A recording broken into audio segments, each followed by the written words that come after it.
I was 55.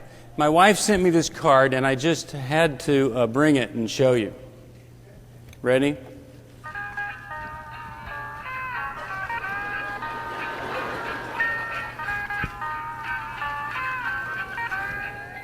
It's got a little crank on it, see, because, well, it's the whole energy conservation thing, and, don't want to use batteries and all that. But anyway, 55 years old with a 22-month-old little boy. Isn't that amazing?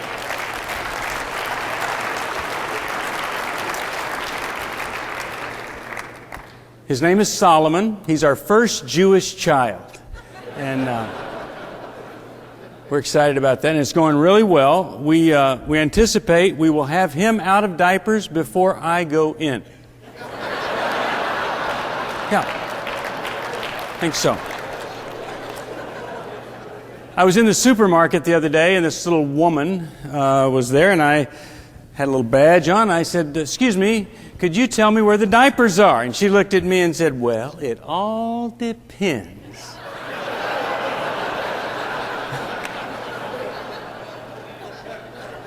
I had her fired.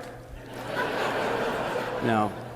It's amazing what people say, though. One man came up to me and said, "Do you realize how old you're going to be when he graduates from high school?" I said, "Oh my gosh, we forgot to do the calculation. We will give him back immediately." I don't know what he was. Incredible. But my wife can push a stroller and a wheelchair at the same time. We love that. And, what's great is we go to the Holiday Inn, the kids eat free, I get the senior discount. They're almost paying us to be there. It's just amazing. So cool. And when Misty was 8 months pregnant, we went to Babies R Us, which I call Profits Are Up. And we bought this chest for Solomon. And they brought it out from shipping, and this big old guy, I don't know what his name was, I think it was Thor or something like that, and he picks this thing up, and we're loading it in the truck, and he just slams it down on this particular finger with my new fingernail right here. And he looks at me, and he says, "Did that hurt?" And with just holding back tears and just kind of holding the hand here, hoping he would leave, I said, "No." And I thought, I have a Thor finger. I thought that. I actually did think that. And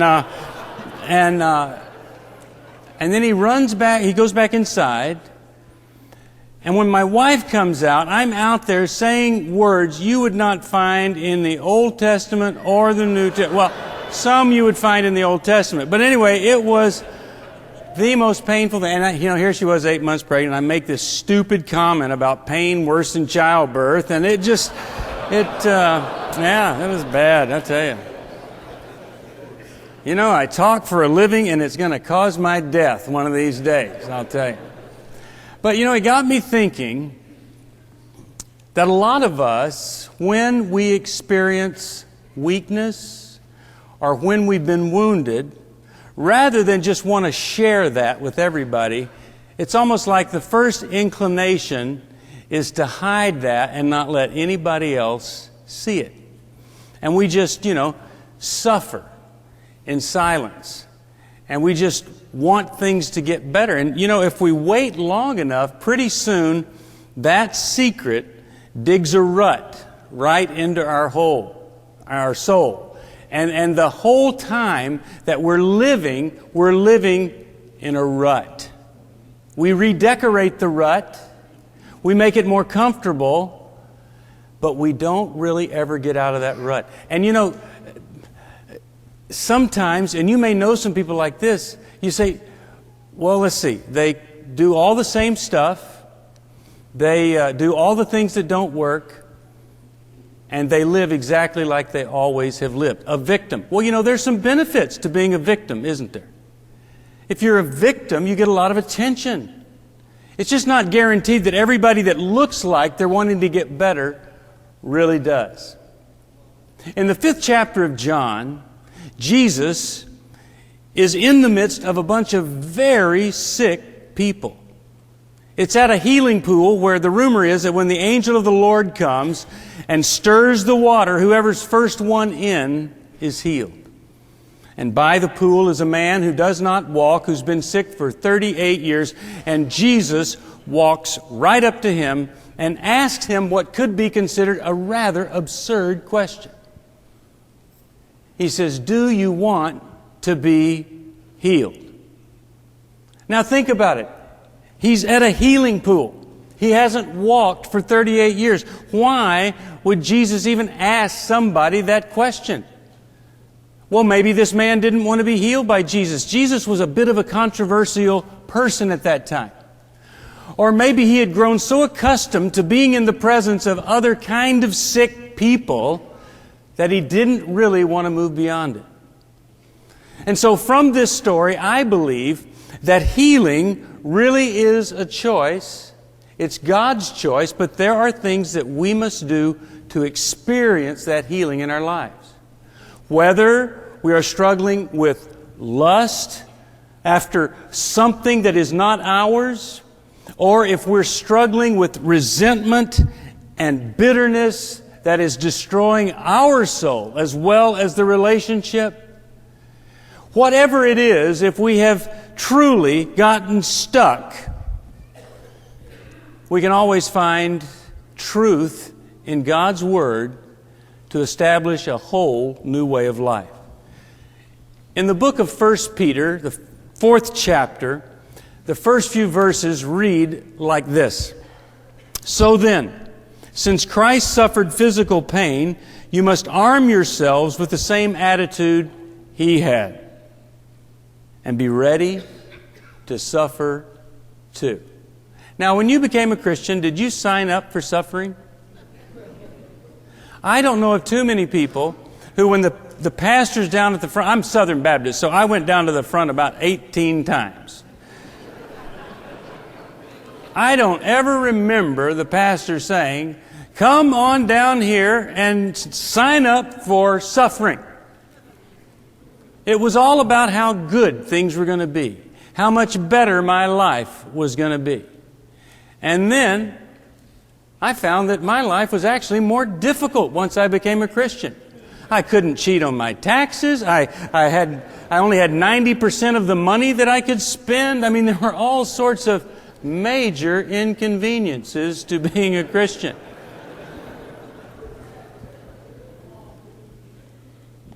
Maybe that's why we have people that become Christians and do so little for the Lord. Is maybe we really should be saying, who would like to sign up for suffering? Because Christ calls us to have the same attitude as He has. Now, when I read this, I thought, great, I've got that attitude. It's easy to have an attitude, isn't it? Sure, I got a great attitude. I'll suffer. I'll go without dessert, stuff like that, you know. I can suffer. I love it when people say, improve your attitude. I can do that. That's easy. But then it said this. For if you are willing to suffer for Christ, you have decided to stop sinning. Whoa. I can't just have the attitude. I actually have to stop sinning. And when you stop sinning, you have to suffer to do it. Have you ever known anybody who started eating differently and started losing some weight that didn't suffer some anxiety and by having to give up that old friend food? Or somebody that got off alcohol? I don't know of anybody that does that and just doesn't experience any suffering at all. Have you ever known someone who was codependent and essentially was enabling evil to exist in their home, and for that sin of complacency and enabling evil, they had to suffer? if they were going to stop. So God calls us to suffer and stop the sinning. I personally would rather just have the attitude of willingness. Let me just finish this short passage here. It says, you've decided to stop sinning, and you won't spend the rest of your life chasing after evil desires, but you will be anxious to do the will of God. You have had enough in the past of the evil things that godless people enjoy. Their immorality and lust, their feasting and drunkenness and wild parties, and their terrible worship of idols. Now, I just love this passage because it says you have had enough of all of that other stuff. And I just want to ask you, if you have a problem with food, you think you could maybe tonight have a talk with yourself and say, I think we've had our share. I think we've had enough. Or if you have a problem with alcohol or drugs, couldn't you say, okay, we gave it a nice run. I think we've had our share. We've had enough of whatever it is. If you're just materialistic and buy things, can't you just look in your 3 closets and say, I think I have enough, and give it up? God calls us to change. And the reason often that we don't change is because, number one, we feel entitled to what we want, and we certainly don't feel called to suffer to get rid of it.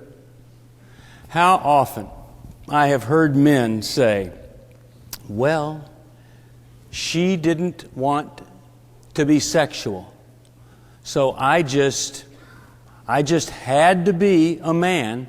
I had to go online. I had to look at pornography. I had no choice. And then they begin recovery and they finally accept responsibility that they absolutely did have a choice. I have seen people who have been overweight by 200 pounds and never, ever thought that their weight might have something to do with some emotional and spiritual stuff going on inside. The average person, before they get gastric bypass surgery, goes on 24 diets, and I don't know of any of those diets that ever ask the question, what is it you're really wanting here? What is it that you really need that food isn't providing? You know, I think food has a borderline personality disorder is what I think. You start eat well, and so does alcohol. So does alcohol. You start this stuff, and it is your best friend. It wants just to be with you all the time. It wants to give you all this comfort and everything. And then before you know it, it turns on you, and it can't stand you. And it becomes your biggest enemy. And for a while, just like a borderline person, you don't know who's going to be home when you come. You don't know if this is going to be a good eating experience or bad, a great drinking or bad. And then eventually, every experience is bad. New Life Ministries was created so that people would see that on the other side of momentary suffering is a whole new life that you can live free of all this stuff that I bet if you really sat down and thought about it, you'd say, I really am tired of this stuff. It's not getting me what I want to get. One of the choices that we have to make if we're going to change our lives is the choice to grieve the loss of some things that are very important to us. Now, for some people, you literally need to grieve the loss of the banana split. It's just part of the grieving process. You have to tell yourself, that's just not something that works for me. Others have to grieve the loss of their best friend that they called alcohol. Others have losses in their life, and they have to grieve that loss. Others had their innocence ripped out from them, and they need to grieve that loss. Now, how many of you ever been in a place where you were just deeply depressed and sad and broken. And some Christian came up to you and said, I'm just hoping that you have the peace that passeth all understanding. Has anything like that ever happened to any of you? I want to say to them, I just don't understandeth why you had to say that to me. You should be able to hit a Christian who says something unkind. Now listen, here's what you do. I slappeth thee in the name of Jesus. Now turn the other cheek and I slappeth you again. Oh. Well, you think that's heresy to say we should be able to slap a Christian? If you look over in Proverbs, one of them, I'm not kidding you, this is just an amazing proverb here in the 18th chapter. A lot of you didn't come for this, but I'm going to give it to you for free. Look at this. Fools get into constant quarrels. They are asking for a beating.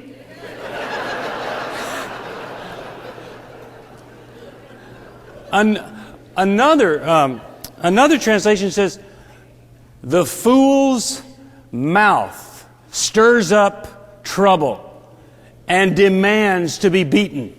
I like that. Okay, so anyway, I'm just saying,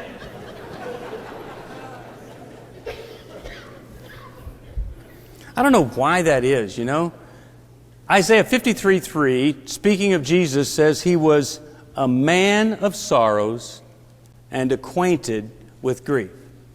He didn't have peace that passeth all understanding at every moment of his life. He felt the full depth of emotions. You know, when you're sweating drops of blood in the Garden of Gethsemane, you're not just exactly having a peaceful night. You feel the weight of the world upon you, or whatever, that despair that caused him to want to be with his disciples. So we need to let people feel, and we need to let people grieve. Because it's when we grieve the loss of something that was important to us, if we experience the anger and the sadness, then we don't have to experience it every day of our life. If we don't do that, we end up with these unresolved, ungrieved losses that dominate our lives like a vulture on our shoulder, a presence every day, something that happened 20 years ago, something evil 20 years ago, still a huge presence every day. That's because that loss has never been grieved. When I got married, I had to grieve the loss that I was not the best driver in all the world. My wife pointed out to me that I was not a great driver. And I pointed out to her that as a passenger, she was a total failure.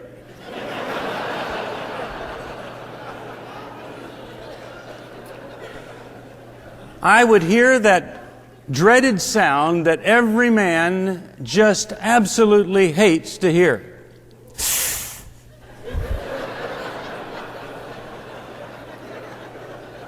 And then, and I said, honey, we are not even out of the garage. It is the most amazing thing. The moment I get behind the wheel, she is under-medicated. I get more instruction on the way to the grocery store than I did in 6 weeks of driver training when I took it. We were driving from Indianapolis to Nashville. They closed the freeway about 15 minutes after we came through. It was a white-out blizzard. And here she is in the driver's seat, talking on her cell phone, going 60 miles an hour in a white-out blizzard, eating a salad from Wendy's. But she felt safer than if I was at the wheel. My daughter, when she took driver's ed, she came home with this little acronym, SMOG. And that is that, you know, what do? You signal. And then the M is you, what's that? That's kind of confusing me. You signal, and then the M stands for, look in your mirrors. The O stands for Oprah. And no, it stands for, well, she's just everywhere now. The O stands for over the shoulder, and then the G stands for go. Well, I have the gas process of driving. Gun it. Ask everybody in the car to see if anybody's coming. And slam on the brakes if they are. I just find that works really well, and it's easier to remember also. But you know, all of us have things that we have to grieve. One of the worst plagues in our society, of course, is pornography. And so many marriages have been destroyed. So many men have become hooked on pornography. Now, to the man's credit, and this is the only credit I'll give us men tonight, we weren't raised by fathers who said, by the way, there's going to be this thing coming. It's going to be the internet. And no longer are you going to have to get in a car and drive to some other part of town to get some XXX video or watch a movie. They're going to pipe 30 million pornographic websites into a little box. And if you don't right now decide that you're not going to be involved with that, it will destroy everything that you have. It'll destroy your sense of manhood. It will destroy your relationships. It will prevent you from performing as a man. We didn't hear that. So a lot of people, a lot of guys, no, we didn't make a good choice, but we had no idea that this stuff was as addictive as cocaine on the internet. In 1953, when I was born, so was Playboy magazine. I can still remember the first issue with Marilyn Monroe in it, and my granddad kept it. And I can still remember that centerfold of Marilyn Monroe. Hugh Hefner said that a lot of us Christians were uptight people. If we would just loosen up and avail ourselves to sexual, sensual things, that we would be able to function better as a man. And the Playboy philosophy kind of laid the groundwork. It wasn't bad pornography. It was called soft porn, right? It was like it was almost acceptable compared to the other stuff. And they put some nice articles in there so you had an excuse for having the Playboy if somebody thought that you shouldn't. Oh, I just read the articles. Yeah, right. There was a guy in Idaho that actually only read the articles. One guy.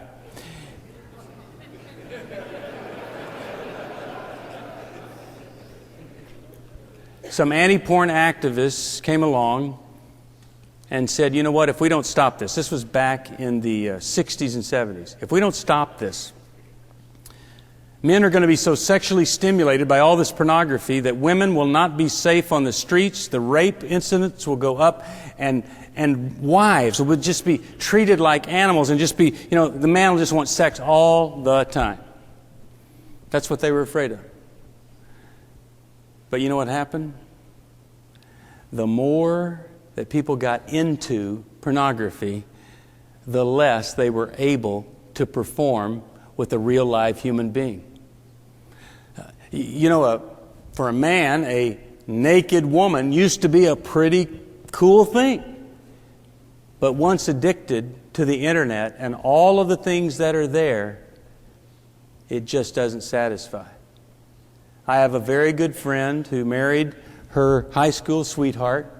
If I had a picture of her, if I showed it to you, you would say, this is a 10. This is a beautiful woman. And on her wedding night that she had looked forward to forever, her porn-addicted husband, that she didn't know had the addiction, had to pull out a centerfold and put it on the pillow for him to be able to perform as a man. True story. So when we go the way of the world, like Hugh Hefner, we always think the world looks kind of good and maybe it's got some good stuff, but it always ends in death and destruction. It never, ever works out. Proverbs 14:12 says, there is before every person a very wide road that seems so right, but ends in death and destruction. So sometimes we have to grieve our losses. And one of the worst things that some people have to grieve is the loss of the right to hold a grudge. If you are married to a man who has fallen, you have every right to hold a grudge and be resentful if you want to absolutely ruin your life and destroy any chance of reconciliation and restitution. And if you men, if you have a woman in your life who maybe has been involved in an affair or maybe compares you to every other man that she sees where you can never live up to that standard of that other person, you have every right to be resentful. But if you are, it will eat at your own soul and destroy any chance for reconciliation and restoration. And sometimes the best thing that we can do is work through the right to be angry and sad and suffer to get rid of it. A few years ago, I was betrayed beyond anything I ever dreamed. And it welled up within me a feeling that I did not know I could possess. I wanted to kill the person that betrayed me. Now, I had never had that feeling before, but I was ready to kill. I had sympathy for some of these people who, just in a rage, kill somebody. They don't plot or anything. It's just, they do. I wanted to kill. And then I started working through and grieving the loss of everything, and I no longer had a need to kill. I just wanted that person to die of a very painful disease. But I was making progress, and then I didn't have a need for that person to die. I just wanted them to keep the disease until they did die. And then as I healed, no more need for the disease. Maybe a boil or something like that every now and then. Just to remind them. And you know, before long, I found myself actually praying for good things for that person. That was a long way to come. Wanting to kill. Now, fortunately, I had some people that really helped me. Every Sunday night, we would get together. We had a little Bible study called Couples and Steve.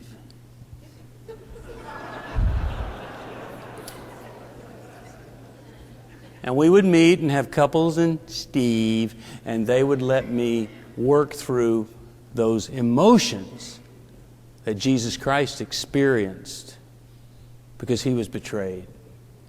And they gave me a place to feel. All of us need a safe place like that.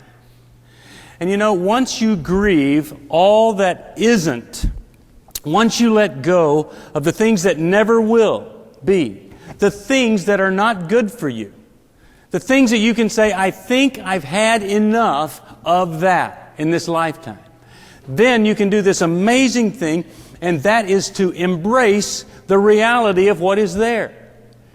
Many times we're so focused on what the other person is doing, we don't embrace our own problems. We don't look at our own problems. We don't see them. We don't accept that we've got a responsibility to deal with these problems. When I was growing up, if you had a problem and you didn't really want to deal with it, it seemed like all the women that my mom ran with, if they whispered the problem, it wasn't quite so bad. Well, I hear he's got a tumor. I think her husband may be an alcoholic.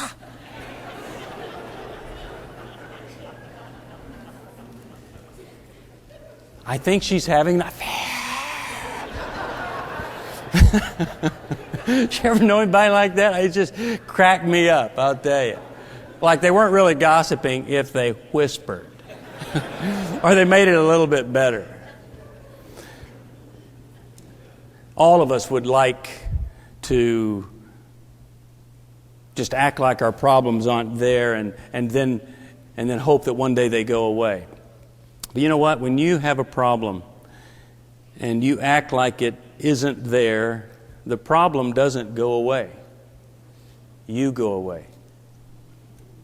You lose yourself. You start to fake it. You start to put on this facade. You start to say words like praise hallelujah and stuff to make people think you're really Christian, you know. And you lose yourself. You become a faker and a fraud. You know what I'm talking about? If you can't be open and honest about what's really going on in your life.